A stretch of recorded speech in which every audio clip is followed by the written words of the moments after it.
So hello दोस्तों, welcome to my channel. आज के इस वीडियो में यहाँ पर हमारा जो क्वेश्चन है वो प्रैक्टिस सेट 1.3 का क्वेश्चन नंबर 3 का 6 क्वेश्चन है, लास्ट क्वेश्चन है। इसको सॉल्व करना है क्रैमर्स रूल से। अगर आप यहाँ पे देखोगे इक्वेशन x और y एक तरफ, कांस्टेंट एक तरफ, x और y एक तरफ, कांस्टेंट एक तरफ। यहाँ पे थोड़ा सा जो अलग दिख रहा है ये नंबर फ्रैक्शंस में आ गए, कोई प्रॉब्लम नहीं। जैसा हमारा कंसेप्ट सॉल्व करेंगे, फ्रैक्शन सॉल्व करते आता है ना भाई हमें। हम क्या करेंगे, डी निकालेंगे। डी निकालने में यहाँ पे डिटर्मिनेंट बनाएंगे, यहाँ पे वेरिएबल लिखेंगे। तो हमारे पास दो ही वेरिएबल है क्वेश्चन में, x और y है। अल्फाबेट दो ही है ना।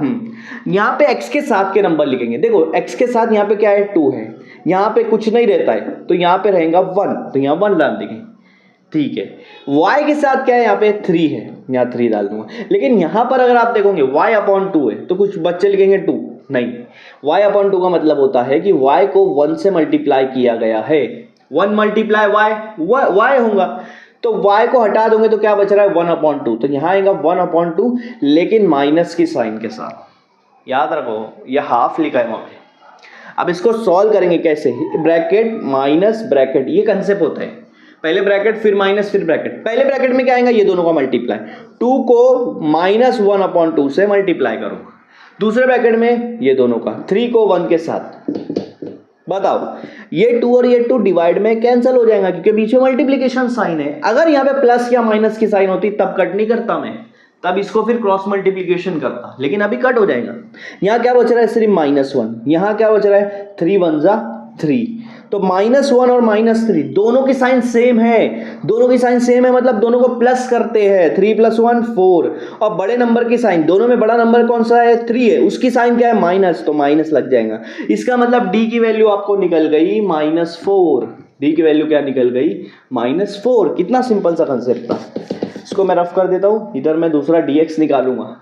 क्या निकालूंगा, dx। क्यों, मेरे पास वेरिएबल x और y है तो d निकलता है, dx निकलता है, dy निकलता है। अब dx कैसे निकालेंगे आप, सेम डिटर्मिनेंट बनाओ। यहाँ x करा था, यहाँ y किया था मैंने। लेकिन जब आप dx निकाल रहे हो तो x नहीं लिखना है, सिर्फ y लिखना है। y के साथ क्या था, 3 और -1/2। यहाँ लिखो 3 -1/2। तो x नहीं लिखना है तो क्या लिखना है, उसकी जगह लिखना है कांस्टेंट। कांस्टेंट क्या है, ये बाहर वाला 2 और 1/2, जिसके साथ कोई वेरिएबल नहीं होता है, जिसके साथ कोई अल्फाबेट नहीं होता है वो। यहाँ ब्रैकेट आएगा, फिर माइनस, यहाँ ब्रैकेट आएगा।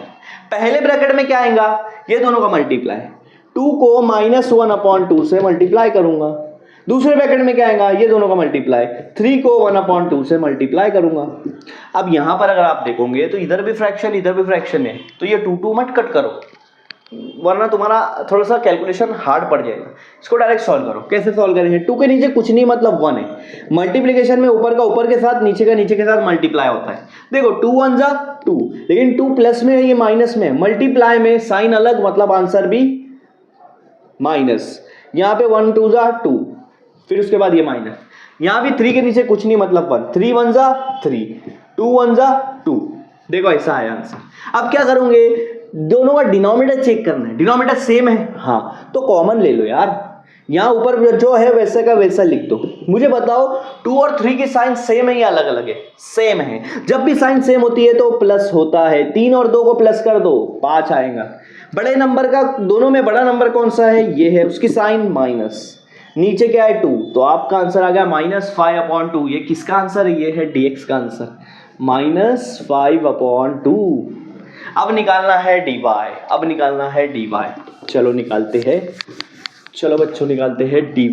dy क्या करेंगे, डिटर्मिनेंट बनाएंगे, यहाँ x लिखेंगे, यहाँ y लिखेंगे, सिंपल। लेकिन मैं d के साथ क्या लगाया, यहाँ y, dy निकाल रहा हूं तो y नहीं लिखेंगे, x के कोएफिशिएंट लिखेंगे। क्या है, 2 और 1, लिख लो 2 और 1, यहां से देख लेना। अब y नहीं लिखेंगे तो उसकी जगह पे लिखेंगे कांस्टेंट, ये 2 और हाफ। चलो फिर वैसे ही सॉल्व करते हैं। यहाँ ब्रैकेट फिर माइनस फिर ब्रैकेट। पहले ब्रैकेट में क्या आएगा, ये दोनों का मल्टीप्लाई, 2 को हाफ के साथ मल्टीप्लाई। दूसरे ब्रैकेट में क्या आएगा, ये दोनों का मल्टीप्लाई, 2 को 1 के साथ। अब इधर तो फ्रैक्शन है, इधर नहीं है। ये देखो 1/2, इधर कोई है क्या डिवाइड वाला, नहीं। तो यहाँ पे 2 कट कर दो, कट हो रहा, तो यहाँ बचेगा 1। जाहिर सी बात है यार, 2 को अगर मैं 1/2 से मल्टीप्लाई करूँ, इसका मतलब क्या है कि 2 का आधा कितना होगा, 2 का आधा कितना होगा, 1। वही तो आंसर आया। माइनस, 2 1 जा 2, 1 माइनस 2, 1 आपका प्लस में है, 2 आपका माइनस में है, साइन अलग अलग है, मतलब बड़े में से छोटा माइनस, 2 में से 1 गया, 1 बचा।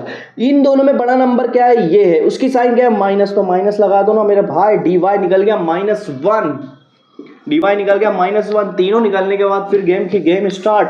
क्या निकालेंगे, वेरिएबल x और y। x निकालने के लिए सिंपल सा फॉर्मूला है dx अपॉन डी। dx क्या है भैया, dx है -5/2 और d क्या है -4। ये भी डिनोमिनेटर है, ये भी डिनोमिनेटर है, डिनोमिनेटर मल्टीप्लाई डिनोमिनेटर होता है, तो यहाँ -5 होगा और ये दोनों का मल्टीप्लाई होगा, 2 मल्टीप्लाई -4, 2 4 जा, ऊपर तो -5 रहेगा, 2 4 जा 8 और ये वाला माइनस इधर लगेगा। दोनों की साइन सेम है इसलिए आंसर आएगा प्लस में 5/8। तो x की वैल्यू क्या आ गई, 5/8। ये आपकी x की वैल्यू है।